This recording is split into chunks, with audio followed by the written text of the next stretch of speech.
হয়ে গেছে, আজকে আমরা এসেছিলাম দাদা বৌদি, তো অনেক ভাবছিলাম যে ভিডিও করবো না, বাট ওদের রিকোয়েস্টে ভিডিও করতে বাধ্য হলাম।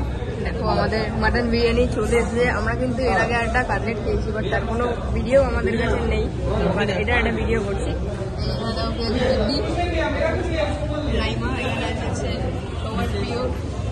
বাট আজকে ওর সাথে এটা আমার লাস্ট ব্লগ। আজকে রাইমা আমাদের ভিডিওতে মটন দেখাচ্ছে, মটন তো আদৌ চিকেন চাপ is ready. We are waiting for কি মটনটা বার করব। যাই হোক, whatever। দেখাম নেটটা। আর হচ্ছে আমরা খাবো হচ্ছে মটন। তুলে নিয়ে দিদিকে সন্ধ্যা হয়ে গেছে এখন। চলো টেস্ট করা যাক। টেস্টি।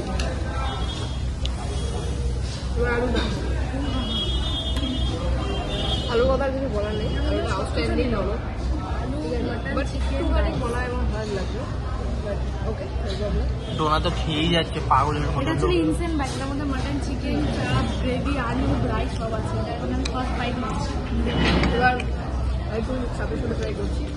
আমরা দুজনেই খুব মানে এক্সাইটেড, তো কেউই অপেক্ষা করতে পারছি না।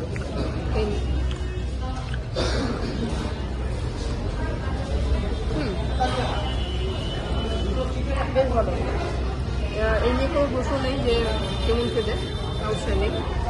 তো রাইমান গিড্ডি বলবে। গিড্ডি একটা সিউ তুমি সবকিছু নিয়ে একটা বাইক ইনসেন ভাই হাত দিলেই খুলে যাচ্ছে।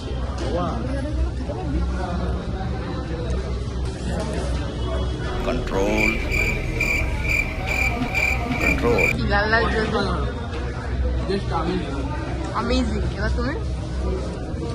আমাদের তো রাইমাই আমরা ও না খেয়েই বলে দিয়েছে, মানে ওর অনেকক্ষণ ধরেই খাচ্ছে, তাই জন্য বলেছিল। ডোনারও কমপ্লিট। ওকে, সো আপাতত খেয়ে নিই, দেন আবার দেখা হচ্ছে।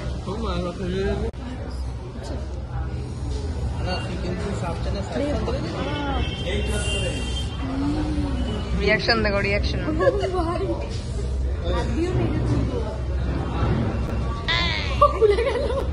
Whatever is too much big.